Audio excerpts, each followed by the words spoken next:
sebuah terobosan. Ya, yang menjadi pertanyaan saya begini. Yang saya tanya tadi ada orang sama Margiato. Nah, yang jadi pertanyaan saya seperti ini. Apa sih sebelum Anda berangkat ke kantor, apa sih yang Anda kerjakan setelah Anda bangun pagi? Mungkin pertanyaan sama untuk orang. Sebelum Anda berangkat ke kantor, apa sih yang Anda lakukan? Apakah Anda mencuci baju? Nggak, maksud saya begini, yang saya serius bukan untuk ditertawakan. Iya Pak. Ya. Kita Maksud serius. bisa, saya bukan apa namanya, bukan menghakimi ya. Maksud saya ada bahan motivasi saya dari sini. Nah, mungkin pertanyaan saya bisa dijawab kan? Ya. Dari saya satu. Oke. Iya. Baik, Bang ya. Apa dulu sebentar. Pertanyaan saya ini, sebelum Anda berangkat ke kantor, kita kan briefing kan jam 8.15 ya. Sebelum kita berangkat ke kantor, apa yang Anda lakukan? Iya. Habis bangun tidur maksudnya? Maksud saya sebelum berangkat kerja ya. Pada intinya sebelum berangkat kerja, itu ini. Sebelum berangkat kerja, pokok kita biasanya berdoa ya. Berdoa. Ya, berdoa. Mungkin 2 poin aja lah, jangan Iya, banyak. berdoa. Yang pastinya berdoa dan menyusun planning kerja untuk hari ini. Sebelum kita ke kantor. Dari pengertian itu mungkin.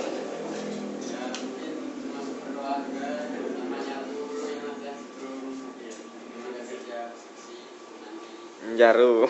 Iya. Mungkin itu jawaban yang cukup bagus ya. Tapi anak saya lengkapi ya. Sebelum kita berangkat ke kantor, khususnya di bagian marketing, baik itu semua ya. Kalau kita bekerja, usahakan satu, kita kan orang marketing bukan pegawai negeri ya. Kalau kita pegawai negeri cukup naik angkot aja bisa kita sampai di kantor. Nah, tapi kalau kita seorang marketing, sebelum kita berangkat ke kantor, kita cek dulu kendaraan kita. Betul? Yang kita cek apa? Lihat kondisi ban motor kita, rantai motor kita, olinya, minyaknya. Nah, yang kita cek itu sudah bagus belum? Nah, tadi kan saya dengar ada yang laporannya ban kempes lah, inilah, itulah, ngangkat motor ke mana kan? Padahal itu masalahnya kecil. Menurut saya itu masalahnya kecil.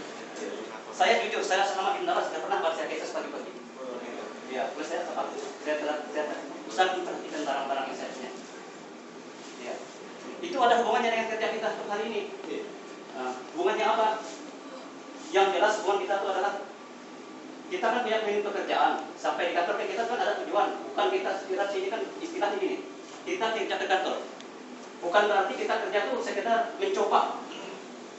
Paham maksud saya? Paham. Itu. Gak mungkin kan kalau kita kerja itu cuma untuk mencoba. Tujuan kita kerja itu kan pasti tujuan kita sama.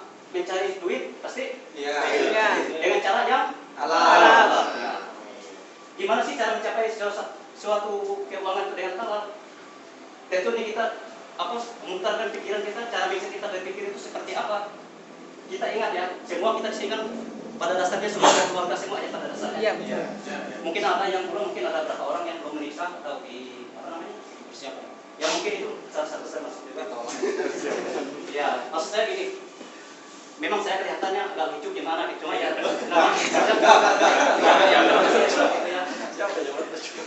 Ya begini. Tujuan kita ke sini kan cari duit. Iya. Yang menjadi permasalahan kita terkadang mencari duit itu terkadang gimana? Bekerja itu ya seperti yang saya katakan tadi, selalu meremehkan hal-hal yang kecil seperti yang pertama tadi. Dari hal motor aja kita tidak memperhatikan gimana suatu target kita untuk hari ini. Padahal itu kan salah hal kecil. Nah, gimana kita melanjutkan yang hal yang lebih ke atas lagi? Motor saja kita nggak istilah sering nggak becus kita ngurusnya gitu. Nah, kita ini kan orang marketing. Yang pertama kita perhatikan itulah motor kita. Masalahnya motor kita ini yang merodakan di sini. Ya, yang pastilah itu personal. Maksud saya yang sangat mendalam di sini ya, seperti kendaraan kita itu. Nah, kalau kendaraan kita bagus, apalagi tape kolektor, tadi ada yang ke arah Kampiling, ada ke arah Timur Terabi, ada ke kawasan.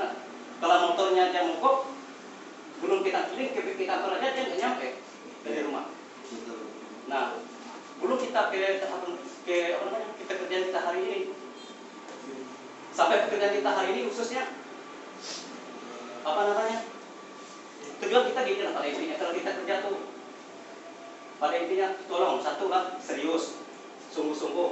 Oleh apa kita kerja itu kan bukan untuk kita sendiri. Ada yang namanya anak di rumah, ada yang namanya istri, Suami. bahkan orang tua. Kalau yang perempuan pasti ada lagi suaminya, pasti sudah berkeluarga ya. Nah, yang menjadi saya pikirkan begini, Kalau kita bekerja jujur, bagus, kulit, pasti menghasilkan yang lebih baik. Iya pasti kalau kita bekerja dengan jujur, tekun, pasti hasilnya lebih baik. Nah, yang pertama di situ kita perlu kita ketahui banyak orang yang makan cukup hasil kita di sini. Saya yakin semua kita di sini ada yang makan hasil kerjaan kita di sini. Saya bilang munafik orang itu kalau nggak makan hasil di sini anak istrinya. Saya kerja, anak istri saya, orang tua saya meskipun gaji saya cuma berapa, pasti saya bagikan meskipun 100.000 berapa saya dapat, pasti saya bagikan. Itulah kerjaan saya kan. Nah itu yang pasti. Nah belum kita kembali ke tempat kerja kita di sini. Kalau kita kerja di sini ada yang namanya SOP peraturan khusus di tim kolektor. Nah tim kolektor ini kita kan ada dua golongan nih, ada yang namanya tim survei, tim kolektor. Tim kolektor ini kalau sampai di kantor satu. Usahakan yang namanya SOP itu dijalankan, baik itu tim survei, tim kolektor. Kalau tim kolektor kan kita sudah tahu SOP kita yang seperti apa. Ada yang namanya, kalau di Mandala kan ada yang namanya ceker. Kalau di sini lain saya rasa nggak ada ceker, saya jujur. Cuma ada di Mandala ceker. Nah, sebenarnya seorang kolektor ini tahu ya sebenarnya permasalahan di luar sana. Sudah di booking hari ini, berarti kalau di KPM, kalau di MOPA kita kan terkadang kalau di MOPA itu kan nggak nentu ya Pak Bobi ya. Kalau kita di MOPA itu nggak nentu, nggak nentu bookingnya gitu kan, bahkan bisa sampai seminggu kan sudah ada. Nah, kalau di KPM ini kan paling ibaratnya masuk aplikasi hari ini bisa sore cairnya, bisa besok pagi. Nah, secara otomatis kan ceker itu bisa keluar dalam 3 hari. Nah, dalam 3 hari itu kan bisa seorang kolektor untuk mendeskripsikan konsumen di luar sana yang disampaikan oleh beberapa survei di sini. Oleh apa? Seorang kolektor kan dia kan mengulangi lagi. Siapa tahu berapa survei di sini kan menyampaikannya kurang atau dari sampai mohon maaf Pak Koordinator lah, dari koordinatornya coba siapa tahu kurang penyampaiannya nggak nyampe juga ke sana. Nah makanya ada namanya tim kolektor. Namanya seorang konsumen kalau dia lagi mau kredit, dia kan mau kredit nih konsumen ini.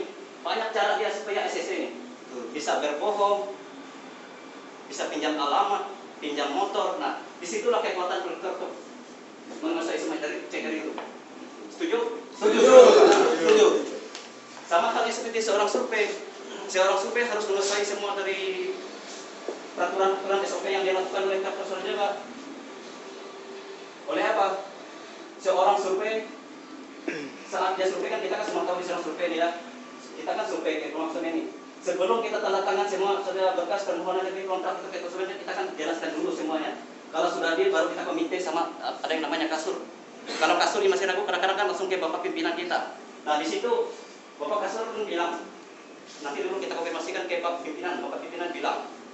Kalau baru kadang-kadang kan ada konsumen kita ada ragu apa, terkadang ya ACC katanya kan baru kita tanda tangan kontrak. Nah setelah tanda tangan kontrak baru kita pengajuan di sistem kita setelah pencairan dan segala macam.